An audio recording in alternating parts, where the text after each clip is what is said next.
Kız kelinlerge negizgi masele. Eringizdin telefonun emne üçün çukulaysiz, emne üçün çukulağınız keli otat. Siz eringizdin telefonun çukulaş menen can dünyöңүздү oorutkuңуз келип атабы, же ажырашкыңыз келип атабы? Ушуну так точно өзүңүз билип алышыңыз керек. Мээңизге өзүңүзгө жооп кылып билип алышыңыз керек. Эгерде сиз күйөөңүздүн, эриңиздин телефонун чукуласаңыз, 100% ажырашыш үчүн себептер табасыз. Себеп толтура ал телефондагы. Телефонду ачсаң толтура чыгып келип атат. Телефон чукулаштан максатыңыз эмне? Буну анык билип алышыңыз керек. Макул, таптыңыз, айыптарды таптыңыз, күйөөңүзгө bir шантаж, бирдекелерди таптыңыз. Эми сиз максатыңыз ажырашышпы? Ажыраштыңыз дейли, кайка барасыз биринчи суроо. Экинчи суроо, балдарыңызды кантип багасыз? Акчаңыз, кудуретиңиз жетеби?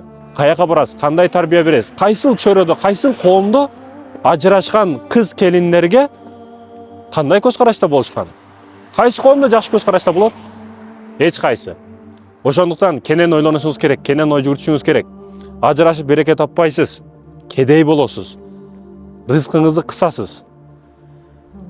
Көзүңүздү чоңураак ачыңыз.